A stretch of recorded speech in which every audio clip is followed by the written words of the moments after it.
Tetapi itu tidak akan menimpamu. Engkau hanya menontonnya dengan mata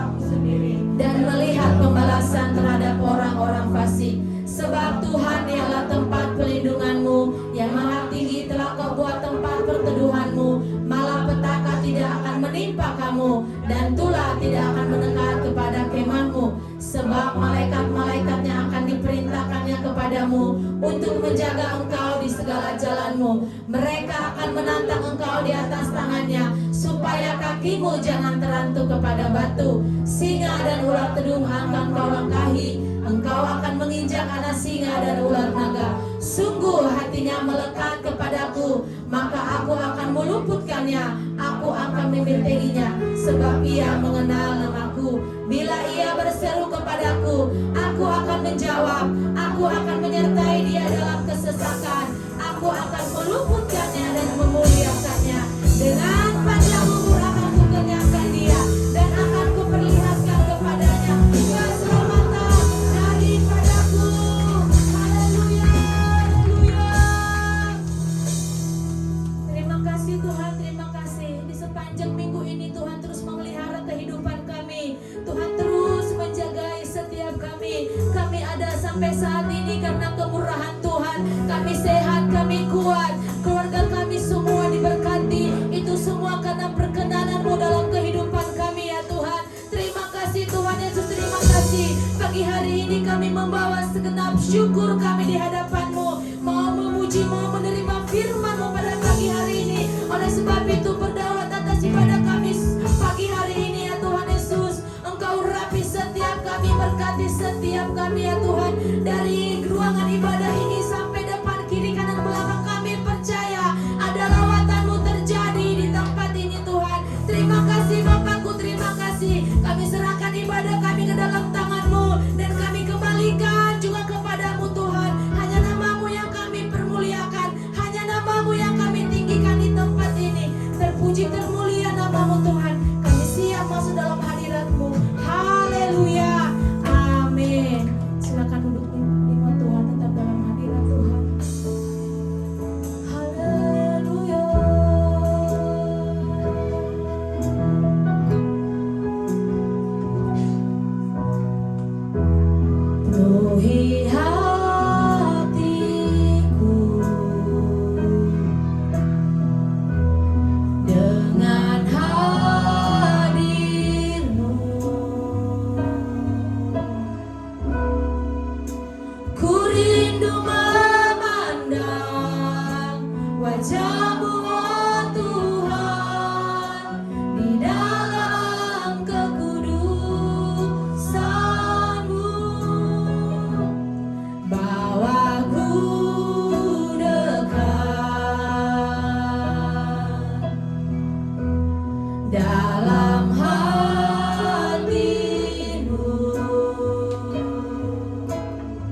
kasih. Engkau layak menerima setiap pujian penyembahan kami. Pada saat ini kami mau menari, kami mau memuji nama-Mu Tuhan. Yang siap menari buat Tuhan sama-sama katakan amin. Haleluya. Tuhan kita dahsyat, amin. Yang percaya Tuhan kita luar biasa katakan amin. Berikan tepuk tangan yang terbaik buat Tuhan.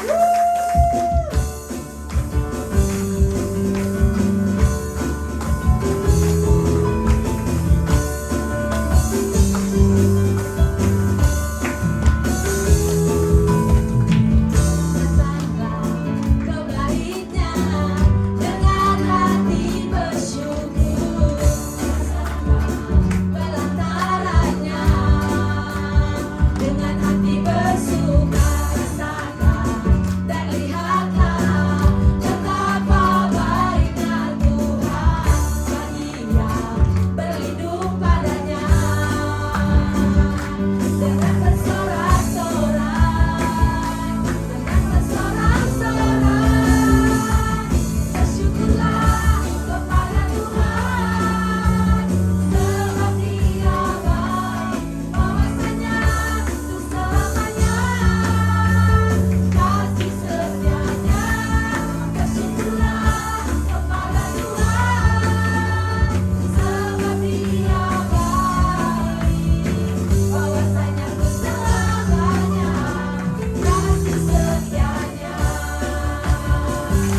firman Tuhan.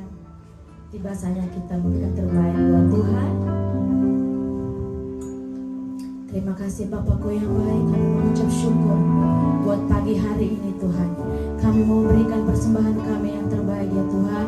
Berkati setiap pekerjaan tangan kami, berkati apapun yang kami usahakan dan kami upayakan. Dan Engkau Tuhan yang membuatnya berhasil dan beruntung. Kami memberi dengan sukacita.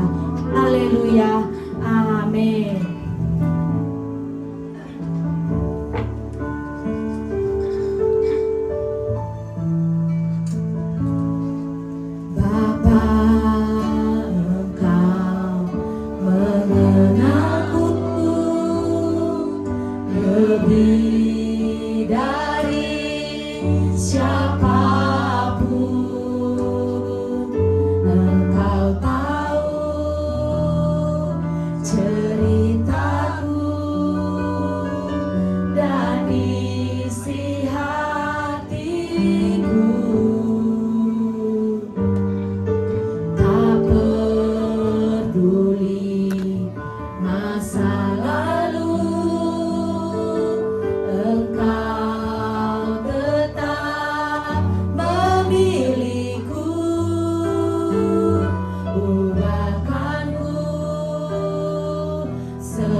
Engkau setia taat sampai di kayu salib.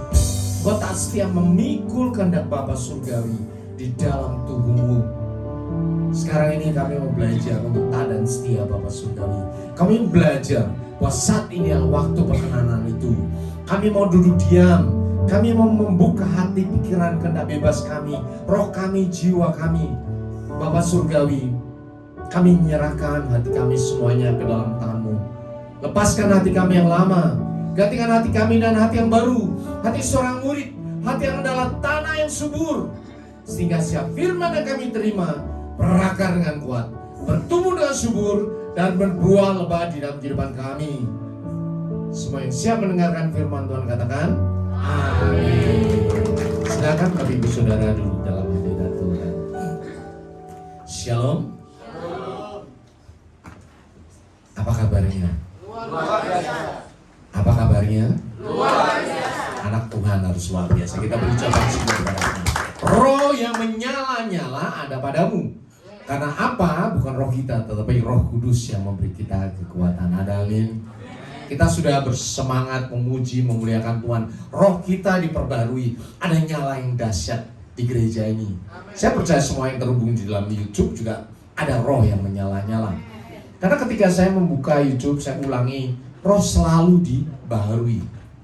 Karena jemaat Tuhan, gereja Tuhan mengimpartasikan berkat kepada semua orang. Jadi yang melihat di seluruh dunia, teman-teman ada yang dari luar cerita, oh saya diberkati dengan ibadah kali ini. Pujiannya luar biasa. Ya. Itu real. Bukan hanya di tempat ini, tetapi tempat-tempat yang jauh, bahkan yang di luar negeri juga menyatakan hal yang sama. Artinya bahwa hadirat Tuhan menjamah semua orang, tidak peduli ruang dan waktu. Ada amin?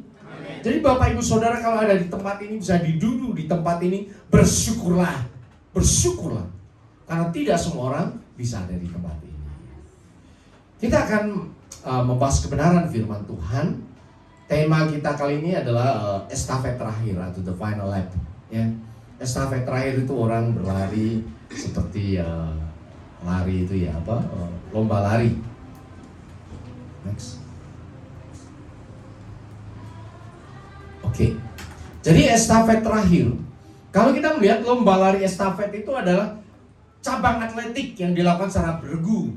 Terdiri dari 4 orang dalam satu tim. Masing-masing pelari menempuh jarak tertentu sambil membawa tongkat, namanya baton, ya, membawa tongkat. Tongkat ini kemudian mereka berlari, diserahkan kepada satu orang, diserahkan ke berikutnya sampai yang terakhir. Dan menyerahkan ke pelari berikutnya sampai zona penyerahan yang sudah ditentukan. Next.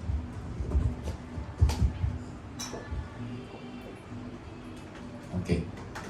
Nah, lari maraton itu ada 2 jarak tempuh, yaitu jarak pendek, estafet pendek, estafet ya, estafet pendek maupun estafet menengah. Estafet pendek itu 4 kali 100 meter, sedangkan yang kedua adalah 4 kali 400 meter.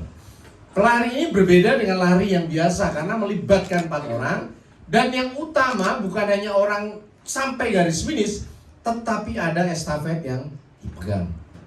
Zaman dahulu, estafet ini adalah penyampaian pesan dari raja ke tempat yang jauh. Misalnya dia lagi perang nih, lagi perang. Raja menulis surat, kemudian tolong kirim bala bantuan. Maka dia tulis surat, kemudian kasih ke pelarinya. Dia akan lari terus, kasih ke berikutnya, terus berikutnya sampai ke markas besarnya dia. Itu adalah pola zaman dahulu. Kemudian dibikin lomba menjadi lari estafet. Sehingga yang utama bukan orangnya yang datang, memang orangnya harus nyampe, tetapi pesannya juga harus sampai. Ya, yang paham katakan yes. Jadi ini adalah pola lari estafet. Zaman dahulu seperti itu, dan sekarang dilombakan. Bukan hanya orang masuk finish ya, ingat ya, tetapi harus ada pesan yang disampaikan sampai kepada tujuannya. Jadi estafet yang terakhir ya, itu terakhir ada berapa orang ya? 1, kasih kedua, kasih ketiga, dan orang yang terakhir ketika dia pegang, dia harus orang pelari yang tercepat karena dia harus sprint. Sprint itu lari kecepatan tinggi. Kemudian dia harus melakukan koordinasi penyerahan tongkat estafet yang sempurna. Kalau jatuh langsung nggak boleh melanjutkan lagi. Dan ketika dia bukan lari kemudian diem kasih, bukan. Tapi begitu 20 meter terakhir dia udah ikut berlari. Dia ikut berlari supaya tidak kehilangan momentum.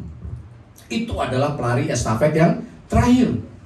Kemudian dia fokusnya tinggi kepada tujuan akhirnya, yaitu garis finish, terus lari. Dan dia mempunyai kemampuan finishing yang terbaik. Itu adalah syarat pelari yang terakhir. Nah sekarang kita masuk di dalam pertandingan iman. Rasul Paulus di dalam 2 Timotius 4 ayat 7 dikatakan, aku telah apa? Mengakhiri pertandingan yang baik. Aku telah mencapai garis akhir. Mencapai garis akhir dalam kehidupan kita adalah kematian. Ya. Tetapi ada satu hal, ada orang yang finishing well, ada orang yang tidak finishing well. Tetapi Paulus katakan, dan aku telah memelihara iman. Ada amin? Ya, yang utama adalah iman. Sampai kita detik terakhir kita tetap melihara iman. Ada orang-orang tadinya anak Tuhan, kemudian dia hidup, dia menikmati, dan kemudian dia meninggalkan imannya, tiba-tiba dia meninggal. Pada saat itu dia tidak mengakhiri pertandingan dengan baik. Memang tubuhnya sudah mencapai garis akhir kehidupan antara dunia dan kehidupan spiritual, selesai. Tetapi imannya tidak dibawa. Ini adalah waktu kita. Waktu di mana kita tidak bisa bermain-main lagi. Di mana ketika kita mengakhiri pertandingan yang baik, kita mencapai garis akhir, ada hal yang harus kita pelihara, yaitu kita memelihara iman. Ada nih. Beberapa waktu lalu saya mendapat kabar ada tante saya itu sakit keras. Kemudian kita doakan by phone dan sebentar kemudian dipanggil Tuhan.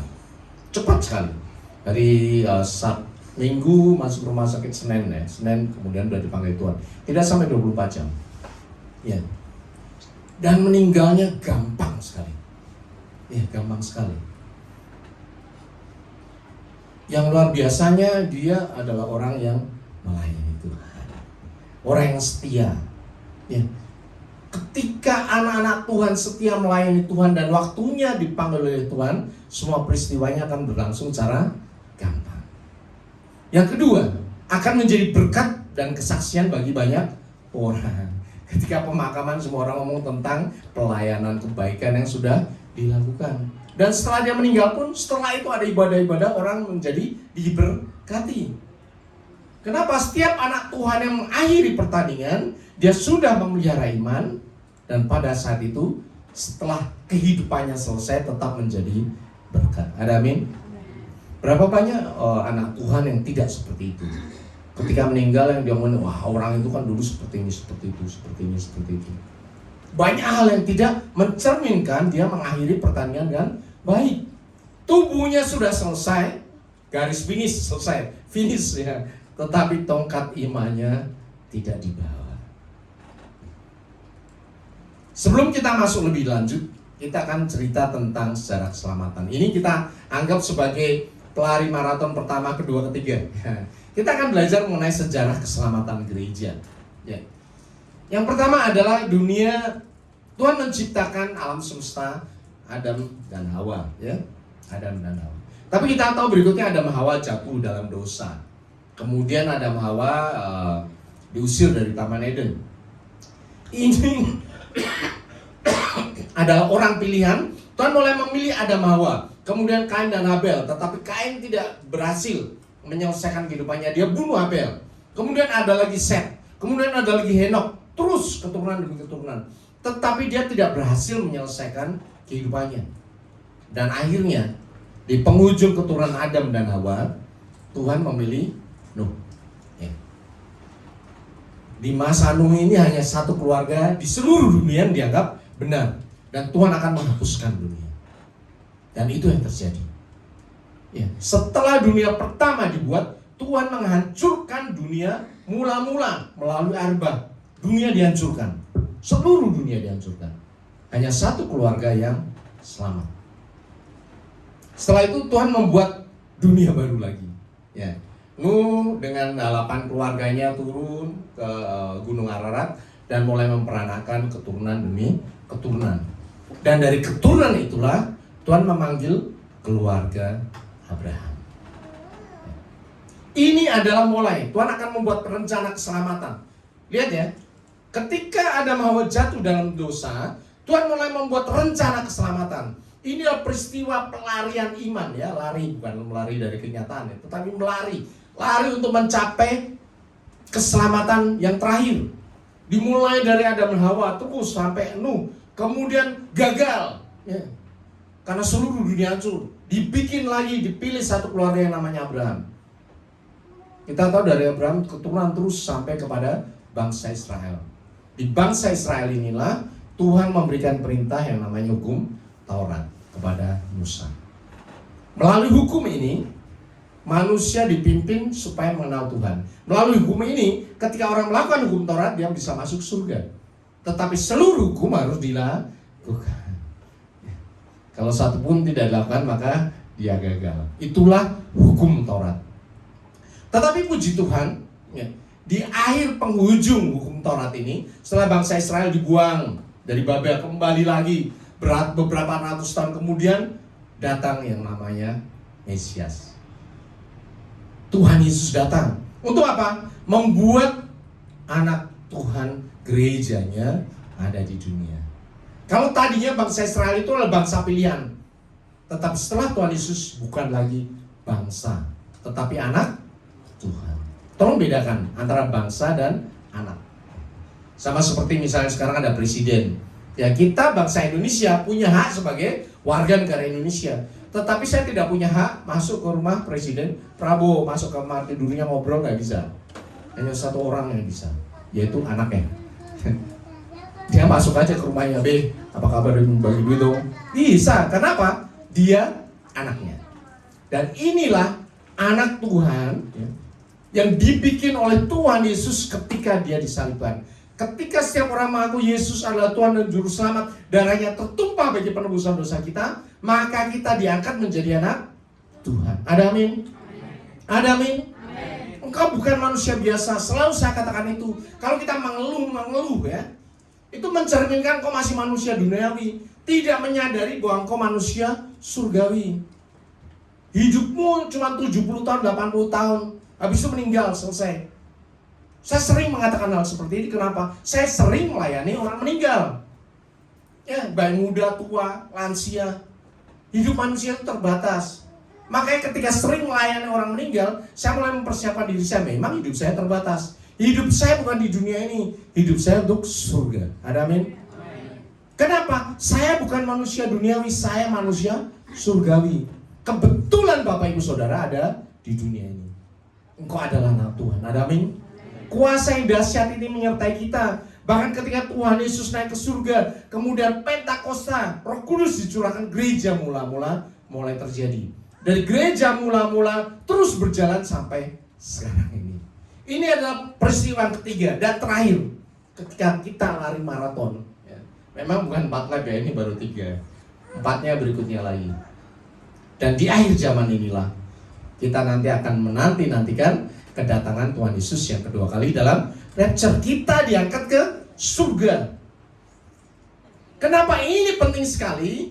Karena di akhir masa ini dunia akan masuk di dalam masa tribulasi. Tolong pahami, ini selalu diulang-ulang. GB selalu mengulang-ulang cerita ini. Tuhan Yesus sebentar lagi datang. Itu bukan kiamat Bapak Ibu Saudara, bukan kiamat. Kiamatnya nanti. Tetapi pada saat Tuhan Yesus datang kedua kali, dunia akan masuk di dalam masa tribulasi. Antikristus memerintah bumi. Tidak ada satu orang pun yang bisa lolos. Engkau akan dipaksa untuk menyembah antikristus. Tujuannya supaya rohmu masuk neraka bersama dengan mereka. Masuk lautan api bersama antikristus. Setiap orang yang tidak rapture, sedikit kemungkinan mereka bisa masuk surga. Karena tidak tahan menghadapi siksaan dari antikristus. Makanya Tuhan bikin keselamatan dengan cara apa? Rapture. Ya, dalam sekejap mata tubuh diubah menjadi tubuh surgawi, masuk ke surga, tidak melihat masa tribulasi. Nah, kalau kita lihat masa ini, hitung sesuai dengan Alkitab, ya, dunia mula-mula kira-kira 2000 tahun sampai kepada Nuh. Kemudian bangsa pilihan dari Abraham terus sampai kepada Tuhan Yesus, kira-kira juga 2000 tahun. Dan sekarang ini sampai dari Tuhan Yesus masa sekarang kira-kira juga 2000 tahun. Artinya setiap 2000 tahun sekali ada peristiwa yang sangat luar biasa untuk umat manusia, untuk dunia. Dan kita di penghujung 2000 tahun ini ada waktu yang sangat luar biasa, yaitu ini adalah apa? Estafet yang terakhir. Tolong Bapak Ibu Saudara pahami. Engkau hidup di estafet yang terakhir. Engkau adalah pelari estafet yang terakhir. Dan engkau akan melihat garis finish. Ada amin? Ada amin? Bapak Ibu siap untuk estafet di yang terakhir? Ini bukan lari pelan-pelan, ini adalah sprint terakhir. Menentukan kita masuk di garis finish, yaitu di surga. Luar biasa. Benarkah ini estafet terakhir? Tuhan Yesus katakan, ya di dalam Matius 24 ayat 14. Dan Injil kerajaan ini akan diberitakan di mana? Di seluruh dunia menjadi kesaksian bagi semua bangsa. Sesudah itu barulah tiba kesudahannya. Jadi ciri khas akhir zaman adalah apa? Injil diberitakan di seluruh dunia. Kemudian apa? Sesudah itu barulah Tuhan Yesus datang. Apakah ini sudah terjadi sekarang ini? Halo? Sudah lah, orang sekarang orang klik aja udah bisa buka Alkitab ini online kok ya. Orang klik bisa lihat kesaksian kok. Banyak orang bertobat karena lihat YouTube, karena lihat TikTok ya tentang keselamatan murtadin dan sebagainya. Semua orang di seluruh dunia gampang, bahkan kita tahu apa yang di negara Iran katanya seperti itu. Detailnya saya nggak tahu ya. Banyak pertobatan sampai jutaan orang. Saya aminkan aja, amin. Karena melalui Injil pertobatan itu terjadi. Orang tidak perlu lagi datang ke ujung dunia kemudian preaching, menyampaikan khotbah, nggak bisa. Datang ke negara-negara ini begitu datang bawa Alkitab ditahan langsung. Ke negara komunis misalnya, Bapak Ibu Saudara bawa Alkitab mulai nyukuh di taman langsung ditangkap. Bahkan di Inggris orang berdoa di tempat umum berdoa, kelihatan berdoa langsung ditangkap, langsung Inggris loh. Tetapi Tuhan kasih cara yang luar biasa, yaitu Injil kerajaan Tuhan bisa dicari lewat mana? Siapapun yang bisa connect ke internet, di ujung dunia sekalipun, mereka bisa mendapatkan kabar keselamatan. Ada amin? Kita terus doakan supaya setiap media yang dipakai Tuhan itu bisa menjamah semua orang sampai ke ujung dunia. Dalam hal perlombaan rohani di akhir zaman, umat Allah seperti pelari estafet. Ya, yang menerima tongkat iman dari generasi sebelumnya. Kita udah lihat kan dari Adam Hawa, kemudian dari Nuh, terus ribuan tahun sampai masa Tuhan Yesus gereja mula-mula, dan sekarang bersyukurlah kita menangkap tongkat estafet yang terakhir di akhir zaman ini. Amin. Betapa susahnya zaman dahulu orang menyebarkan Injil harus naik kapal, jalan kaki. Kalau sekarang nggak perlu, nggak perlu. Kalau secara fisik itu harus dilakukan, Injil tidak akan tersebar sampai ke seluruh dunia. Ya, penggenapan firman Tuhan tidak akan terjadi. Tuhan Yesus tidak akan datang. Kenapa masih susah? Minggu lalu ya, dari Selasa sampai akhir minggu ini saya ke Kupang bersama Bu Indri. Ya. Bulan-bulan ini kita lalui dengan pergi ke daerah-daerah. Ya, sebelumnya ke Ambon. Ada luar biasa di Kupang, ya lu yang ada di Kupang. Ya. Berbeda dengan tempat-tempat yang lain. Kita naik Garuda, pusatnya bagus sih. Ketika mau turun cerah, cuacanya cerah. Tidak ada awan dan sebagainya. Kita pikir ya bagus, nggak ada turbulensinya. Tetapi kalau Bapak Ibu tahu, mendaratnya susah. Ya, susah. Terus sampai touchdown sekalipun masih Saya pikir kenapa ini ya? Kan cuacanya cerah, nggak ada awan, nggak ada apa. Tetapi kenapa mendaratnya susah? Orang berdoa. Ya. Saya juga berdoa, amin Tuhan Yesus datanglah, ya. Karena gerakannya seperti ini, nggak seperti biasanya sepanjang kita di kota-kota di Indonesia, nggak ada yang seperti itu. Kalau nabrak awan yang biasa, selesai. Tapi ini sampai ke touchdown, sampai ke landasan sekalipun masih goyang-goyang. Baru setelah pelan-pelan. Ya. Setelah itu kita di sana ketemu hamba Tuhan. Saya cerita seperti itu. Kenapa ya di Kupang kok seperti ini? Emang tidak ada awan, tapi kenapa susah sekali mendaratnya?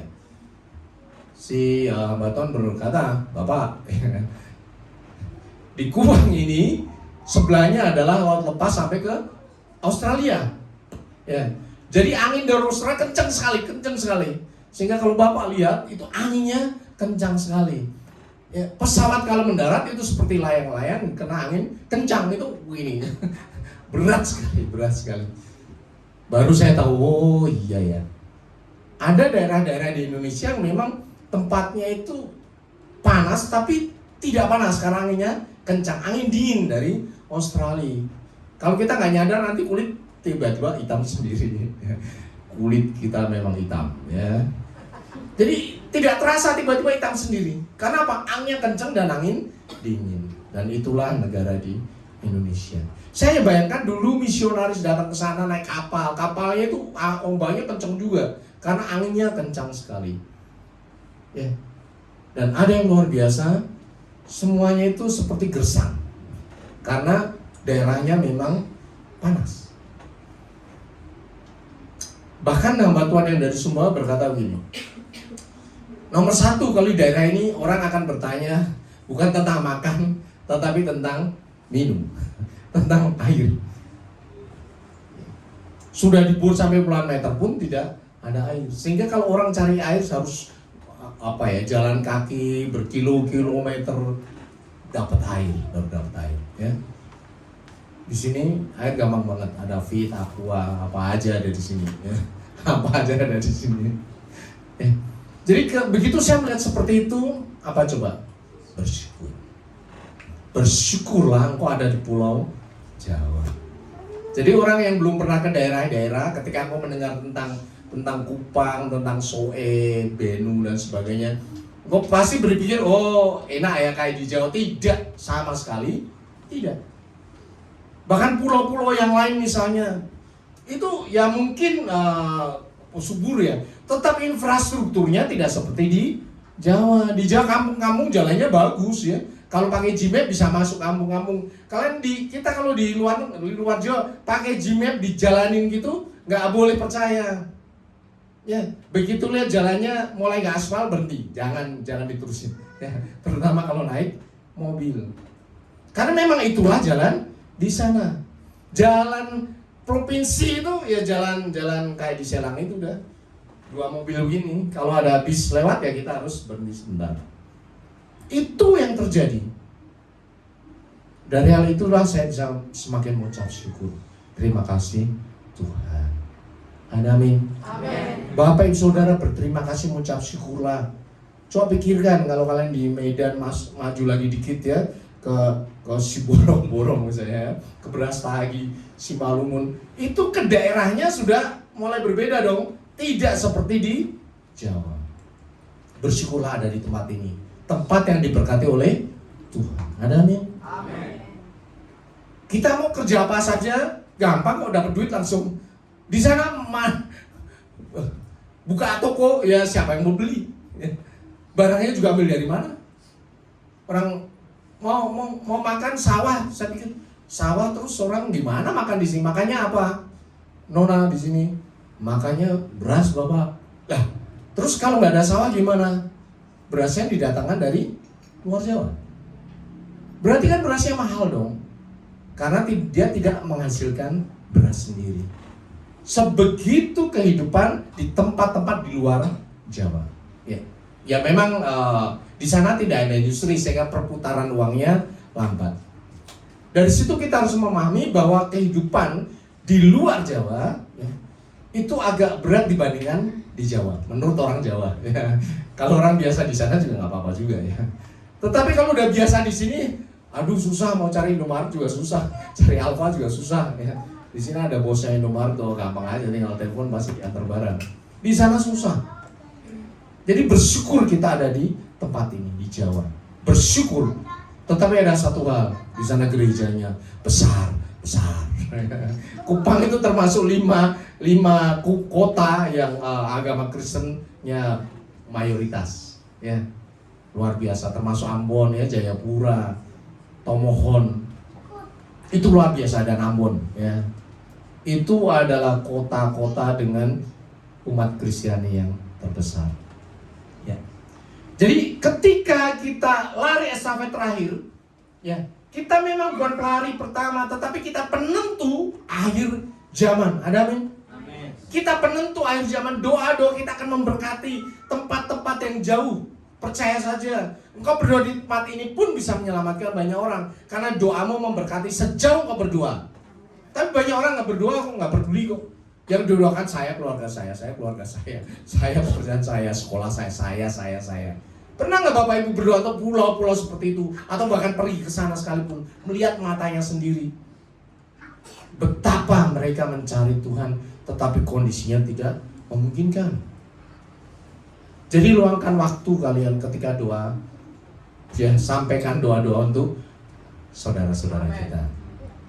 Termasuk saudara-saudara non-Kristen di negara-negara non-Kristen. Ketika engkau terus berdoa, Tuhan akan menjamah mereka.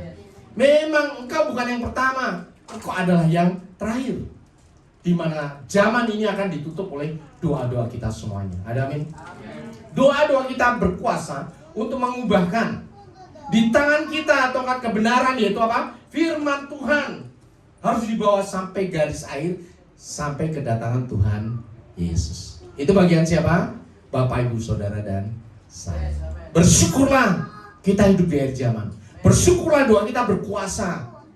Bersyukurlah bahwa engkau diberi Tuhan kesempatan untuk terlibat mengenapi akhir zaman. Estafet terakhir, ya. Firman Tuhan katakan, tetapi orang yang bertahan sampai kesudahannya akan selamat. Satu hal, ketika kita membawa tongkat estafet itu, kita perlu setia sampai akhir. Setia dalam iman adalah kunci utama, nomor satu. Dunia akhir zaman penuh dengan godaan dan tekanan, tetapi Tuhan memanggil kita untuk terus berlari sampai kepada akhirnya. Bapak Ibu Saudara, ya, nggak perlu ada orang ngajarin kita narik-narik jadi agama mereka dan sebagainya, nggak perlu. Kita duduk diam aja. Segala hal sudah ada di depan kita. Melalui apa? Melalui mass media yang kita hadapi, melalui website yang kita lihat. Dari situ fokus kita akan bisa teralihkan. Oh bagus ya, oh makanannya enak ya. Mulai yang dilihat makanan terus, yang malam pikirin makanan. Kita mulai buka, wah mau beli apa ya? Mau beli parfum di Topet, buka Topet. Lama-lama kita kan browsing ke Topet mulu. Lama-lama kita asing di Topet, Tokopedia. Apapun yang kita arahkan pandangan kita, itu akan membawa kita sedikit belok. Makanya perlu ada waktu kita datang beribadah. Maka ada perlu waktu kita mendengarkan kebenaran firman Tuhan. Maka perlu ada waktu kita setiap hari berdoa. Ada amin? Itu membuat kita agak belok dikit, lurus lagi. Agak belok lagi, lurus lagi. Ya, itu bukan dosa. Belok dikit tidak dosa ya Bapak Ibu Saudara. Tidak dosa.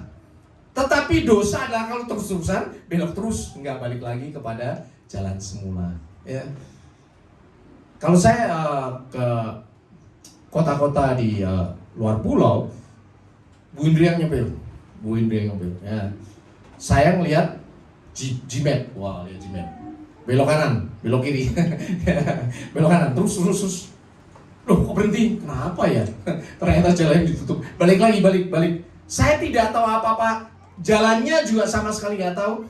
Tetapi pada akhirnya bisa sampai ke tempat itu. Kenapa? Karena saya taat kepada arahan dari G-Map. Ya. Hidupmu ditentukan bukan oleh G-Map, tapi ditentukan oleh firman Tuhan. Kalau firman katakan belok kanan, ya harus belok kanan. Karena apa? Di depan ada bahaya. Belok lagi kiri, karena apa? Jalan di depan tertutup. Belok lagi terus lurus, cepet. Dan Tuhan katakan sekarang cepet, karena ini akhir zaman. Lakukanlah itu. Dari tempat inilah kita bisa mengetahui G-Map kehidupan kita, ya, berjalannya sekarang kemana. Ya kita sekarang semua gereja di GBI nyatakan berlari yang cepat sampai kepada akhir. Ya kita harus berlari. Dan ketika kita mesti berlari, kita tenang-tenang aja. Ingat khotbah yang sebelumnya apa? Jagalah pelitamu tetap menyala. Ketika engkau tidak berlari, engkau akan tertinggal apinya daripada anak-anak Tuhan yang lain. Lama-lama pelitamu akan redup. Itu mengerikan sekali. Ketika engkau tidak mengikuti arahan dari firman Tuhan yang terus disampaikan oleh hamba Tuhan, engkau akan tertinggal. Bahkan akan melenceng dari tujuan mula-mula. Lama-lama pelitamu akan redup. Lama-lama engkau akan terbiasa dengan hal-hal duniawi. Lama-lama hidupmu akan dibelokkan. Dan engkau akan tertinggal. Pemegang estafet yang terakhir harus fokus kepada tujuan. Terus berlari-lari sampai kepada garis akhirnya. Ini yang Tuhan nyatakan kepada kita. Ya. Kemudian kita tidak perlu khawatir. Ya. Karena apa? Ketika kita melakukan estafet terakhir, kuasa Roh Kudus yang akan menyertai kita. Kemarin ada peresmian GPI Grand Metropolitan. GPI Grand Metropolitan itu staf gembalanya Ko David, ya, Ko David masih muda, belum nikah. Tetapi dia sudah menjadi staf gembala. Dia diberikan ya otoritas untuk mengembalakan gereja yang besar itu, tempat duduknya sekitar 500-an ya, 500-an. 500 orang. Anak-anak muda semuanya. Dan yang memimpin ibadah kemarin Pak Rubin, ya, ketua sinode kita GDI. Dan Pak Rubin sampaikan apa mengenai Roh Kudus. Gereja GPI itu melibatkan Roh Kudus dalam kehidupan umatnya, melibatkan Roh Kudus dalam setiap pelayanannya. Karena apa? Tanpa kemampuan Roh Kudus, tanpa pertolongan Roh Kudus, kita tidak bisa berbuat apa-apa. Firman Tuhan katakan, tetapi kamu akan menerima kuasa kalau Roh Kudus turun ke atas kamu dan kamu akan menjadi saksiku. Ingat ya, kalau kita diselamatkan, Tuhan berkata engkau tidak boleh egois. Ya, berikan keselamatanmu, bagikan keselamatanmu kepada semua orang. Ketika kita menerima Roh Kudus, kita akan melakukan hal-hal yang lebih dahsyat daripada yang dilakukan oleh Tuhan Yesus. Ya, ketika Tuhan Yesus ada di dunia, dia bikin murid 12 orang. Yang satu menyangkali, toh. Kemudian ada murid yang lain 70 orang, tetapi itu pun juga tidak bertahan sampai akhir. Kemudian berikutnya Pentakosta 120 orang di upper room. Ya. Sampai di situ selesai. Itu awal gereja mula-mula. Tetapi yang lebih dahsyat, ketika Roh Kudus turun atas para murid, Petrus berkhotbah apa? 3.000 orang bertobat.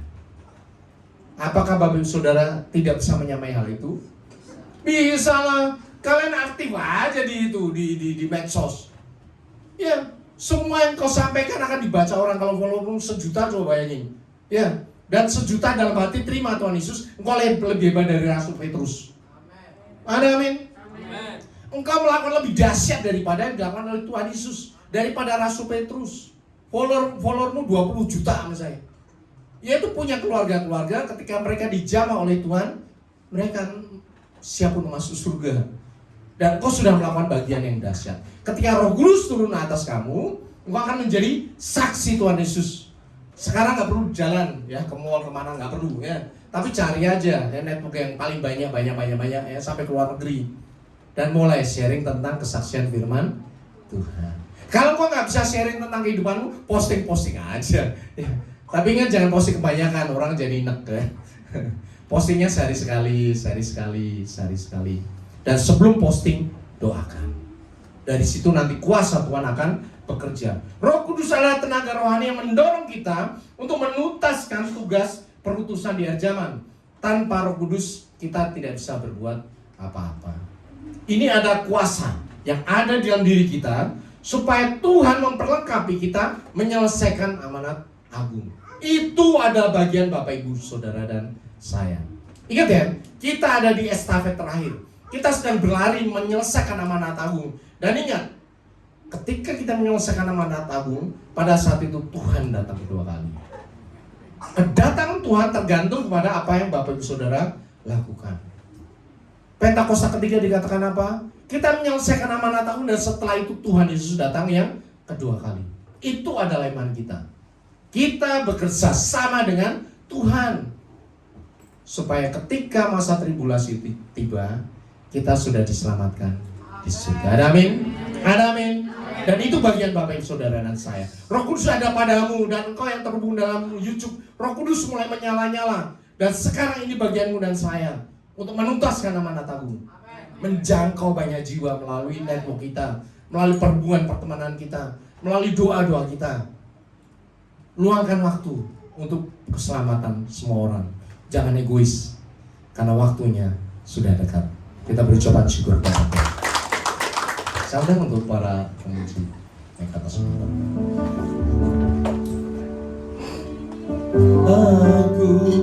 Bapak Ibu Saudara saya ajak untuk bangkit berdiri. Tiada yang mustahil bagimu, kuasa-Mu, kekuatanku, rasaku berharap. Ini aku berserah pada rancangan-Mu bagiku. Ikuti panggilan-Mu, bukan setia sampai akhir hidupku. Ini aku percaya, tiada yang mustahil bagimu. Kuasa-Mu, kekuatanku, dasarku berharap. Ini aku berserah pada rancangan-Mu bagiku. Ku ikuti panggilan-Mu, bukan setia sampai akhir hidupku. Ku ikuti panggilan-Mu, bukan setia sampai akhir hidupku. Benar ya Tuhan, kami akan mengikuti panggilan-Mu. Kami adalah pelari estafet di akhir zaman bagi generasi-generasi yang lampau, yang menanti-nantikan anak Tuhan dipulihkan, yang menanti-nantikan umat manusia ditebus, dibebaskan. Tongkat itu sudah kami bawa dalam nama Tuhan Yesus. Roh Kudus, kuatkan kami untuk terus berlari fokus kepada Tuhan Yesus, fokus untuk menantikan kedatangan Tuhan Yesus, fokus untuk menjadi mempelai yang kudus, mempelai di akhir zaman. Bapak Surgawi, ajar kami untuk tidak egois, hanya memikirkan keselamatan diri kami. Kami sudah selamat Bapak Surgawi, tetapi ada yang lebih penting, yaitu Tuhan menginginkan kami untuk membagikan keselamatan itu kepada semua orang. Bapak Surgawi, ini ada masa akhir zaman, masa percepatan. Kami terhubung dalam network, kami terhubung dalam medsos. Bapak Surgawi, gunakan kemampuan kami, jejaring kami, pertemanan kami untuk bisa menjamah banyak orang melalui apa saja yang kami bagikan, melalui posting-posting kami, melalui kesaksian kami, melalui doa-doa kami dalam nama Tuhan Yesus. Seluruh dunia dijangkau dalam nama Tuhan Yesus. Kami tidak egois hanya berdoa untuk diri kami dan keluarga kami, tetapi kami juga berdoa untuk bangsa dan negara kami. Kami juga berdoa untuk bangsa-bangsa di seluruh dunia, supaya mereka dijamah Tuhan di dalam nama Tuhan Yesus. Tuhan Yesus, kuatkan kami. Roh Kudus, mampukan kami. Roh Kudus, tuntun kami semuanya, supaya kami menjadi pelaku firman yang Tuhan yang dahsyat. Kami menyelesaikan amanat agung di akhir zaman ini, dan kami menyambut kedatangan Tuhan Yesus dua kali. Di dalam kemenangan, kami akan menerima mahkota kehidupan kami. Karena kami sudah setia menjaga iman, menjaga firman Tuhan tetap menyala sampai pada akhirnya. Bapak Surgawi, hamba-Mu berhenti berkata-kata, tetapi Roh Kudus yang dalam diri kami akan terus menyatakan setiap kebenaran firman Tuhan sampai Tuhan Yesus datang dua kali. Di dalam nama Tuhan Yesus kami berdoa. Haleluya. Amin. Kita ucapkan syukur. Silakan Bapak Ibu Saudara duduk dalam hadirat Tuhan.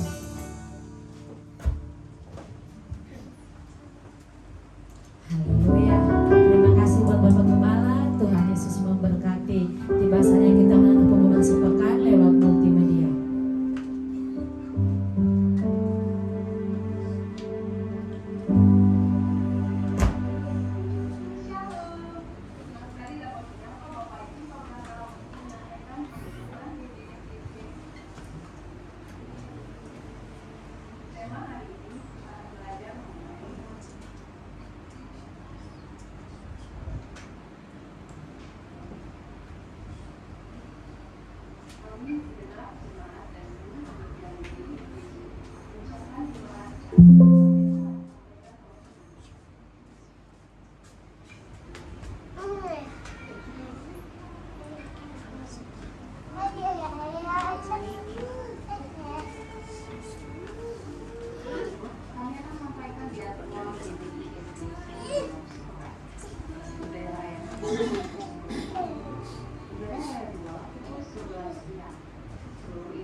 Haleluya. Tiba saatnya kita mengakhiri ibadah kita. Sama-sama kita bangkit berdiri. Terpujilah Tuhan Yesus, ditinggikan di atas pujian, dari dalam lubuk hatiku sujud dan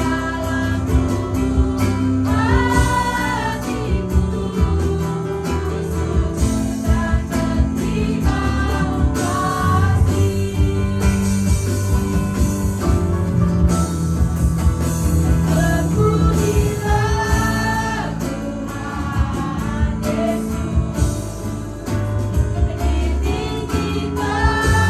Terpujilah Tuhan Yesus, ditinggikan di atas pujian,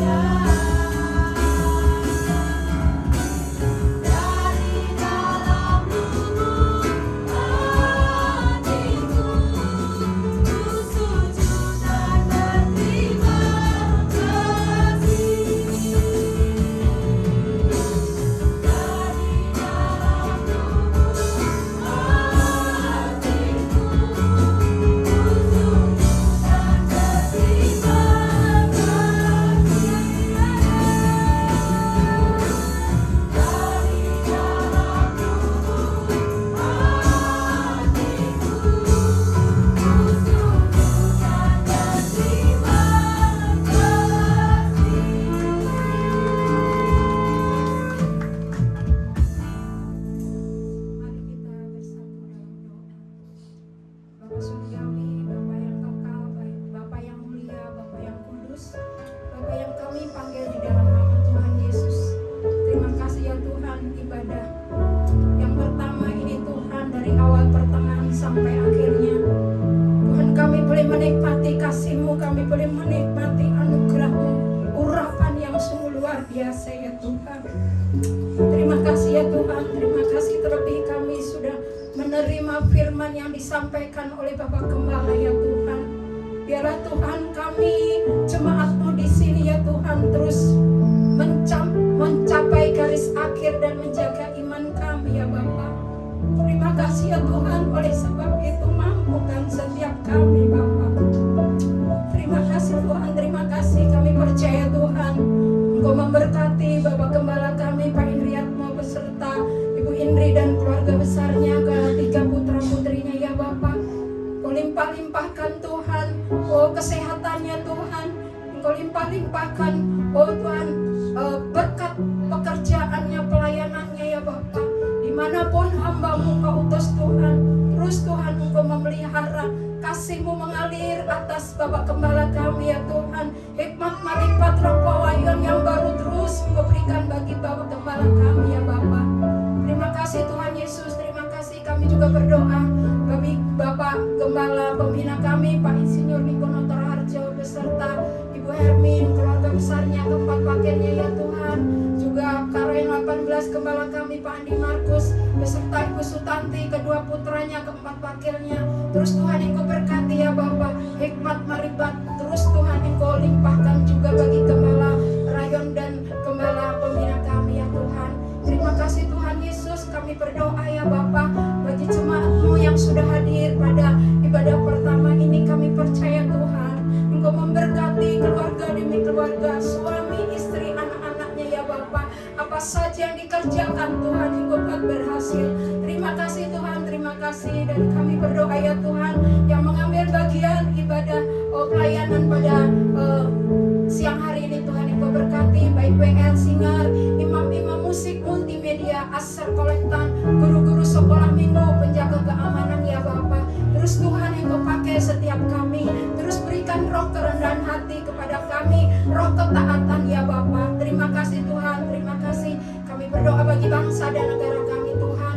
Engkau berkati bangsa kami, presiden, wakil presiden, seluruh jajaran pemerintah, bahkan sampai RT RW Tuhan, dan Polri TNI Tuhan. Engkau berkati ya Bapak.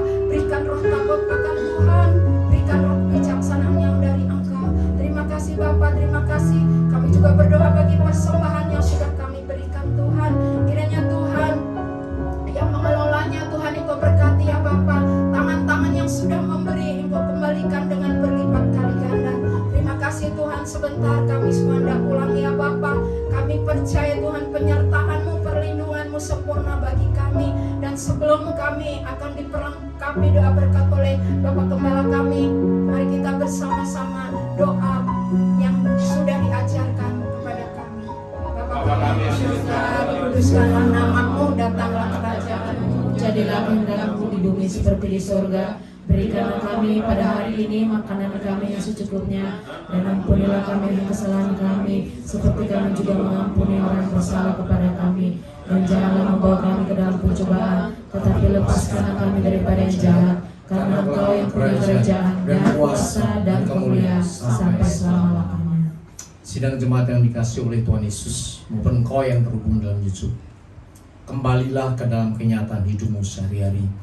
Taatilah firman Tuhan, nyatakanlah kasih Tuhan kau untuk semua orang, dan untuk itulah engkau menerima berkat Tuhan. Angkat kedua tanganmu dan aminkan setiap perkataan berkat ini. Tuhan memberkati engkau. Tuhan memberkati suami, istri, anak-anak, cucu-cucumu. Tuhan memberkati rumah tanggamu dan finansialmu. Tuhan memberkati sekolah dan studimu. Tuhan memberkati setiap pekerjaan dan usahamu. Apapun yang kau rencanakan, apapun yang kau lakukan, Tuhan membuat semuanya berhasil. Kasih karunia dari Allah Bapa dan damai sejahtera dari Tuhan Yesus, serta persekutuan yang manis dengan Roh Kudus menyertai kehidupanmu dari sekarang sampai Maranatha. Tuhan Yesus datang yang kedua kali menjemput kita di awan-awan yang permai, bahkan sampai selama-lamanya. Semua yang percaya dan sudah diberkati katakan amin.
Tuhan Yesus memberkati.